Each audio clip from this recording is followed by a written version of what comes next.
అందరికీ నమస్కారం. Welcome to my channel.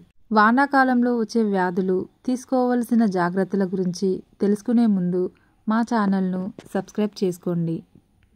ఎండాకాలం నుంచి వర్షాకాలానికి చేంజ్ అయ్యే టైంలో ఒక్కసారిగా సీజనల్ వ్యాధులు విజృంభిస్తాయి.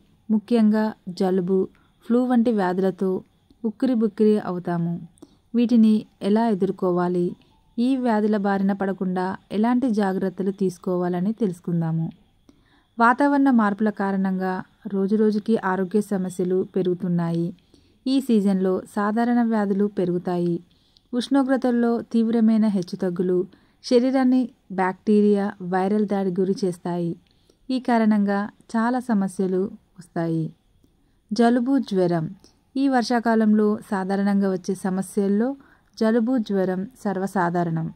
ఋతుపవనాలు వచ్చాయంటే చాలు మలేరియా వచ్చినట్లే. వర్షం పడినప్పుడు నీరు ఎక్కడ పడితే అక్కడ నిలిచిపోతుంది. దీనివల్ల దోమలు పెరుగుతాయి. దోమల వల్ల మలేరియా, డెంగ్యూ వంటి జ్వరాలు వస్తాయి. కలరా అనేది కలుషిత నీటి ద్వారా వచ్చే సమస్య. ఇది జీర్ణాశయ సమస్యలు, అతిసారం, డీహైడ్రేషన్ వంటి సమస్యలు వస్తాయి.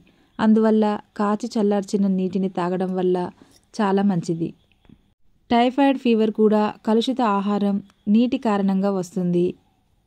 సరైన పారిశుద్ధ్యాన్ని పాటించడం వల్ల సమస్యని దూరం చేయవచ్చు.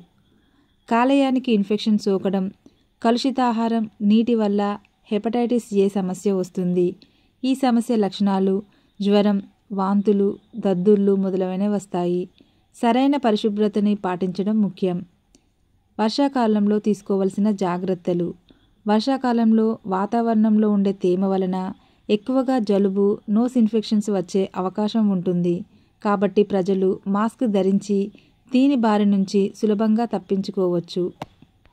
దీంతో పాటు వేడి నీళ్లతో ఆవిరి పట్టడం వల్ల కొంత ఉపశమనం లభిస్తుంది. గొంతు నొప్పి రాకుండా ఉండేందుకు కొన్ని ఆహారపు అలవాట్లను మార్చుకోవడంతో పాటు ఆయిల్ ఫుడ్ని దూరంగా పెట్టాలని సూచిస్తున్నారు.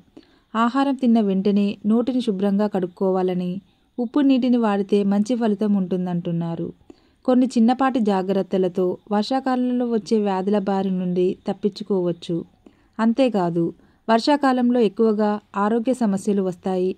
కాబట్టి జాగ్రత్తలు తీసుకోవాలి. పోషకాహారం తీసుకోవాలి. ఇమ్యూనిటీని పెంచే ఫుడ్స్ తీసుకోవాలి. కాచి చల్లార్చిన నీటిని తాగాలి. దోమలు పెరగకుండా చుట్టూ ఉన్న పరిసరాలను క్లీన్ చేసుకోవాలి. దోమలు కుట్టకుండా జాగ్రత్తలు తీసుకోవాలి.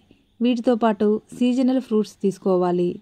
అల్లం, వెల్లుల్లిని ఆహారంలో చేర్చుకోవాలి. వాతావరణంలో మార్పులు, వైరల్ ఇన్ఫెక్షన్లు, తడి దుస్తుల వల్ల జ్వరము, జలుబు వంటి ఇబ్బందులు వస్తాయి. వర్షంలో తడవడం వల్ల ఇప్పటికే ఈ సమస్యతో బాధపడుతున్న వారికి దగ్గరగా ఉండటం వల్ల కూడా వస్తాయి. కాబట్టి వీలైనంత వరకు తడవకుండా చూసుకోవాలి. తడిచిన దుస్తులు వెంటనే మార్చుకోవాలి. రోగనిరోధక శక్తిని పెంచుకునే ఫుడ్స్ కేర్ తీసుకోవాలి.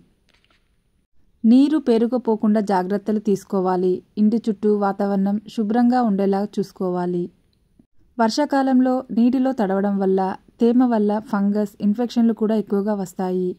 కాళ్ళు ఉరిసిపోవడము, తామర వంటి సమస్యలు వస్తాయి. తడిచిన దుస్తులు, షూలు, హ్యూమిడిటీ వల్ల ఇవి రావచ్చు. కాబట్టి పొడిగా వదులుగా ఉండే దుస్తులు వేసుకోవాలి.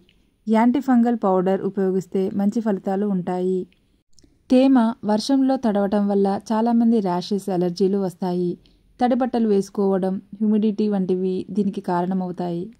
కాబట్టి చర్మాన్ని శుభ్రంగా, తడి లేకుండా చూసుకోవాలి. ఒకవేళ వర్షంలో తడిస్తే వెంటనే వాటిని మార్చేసుకోవాలి. Thank you for watching.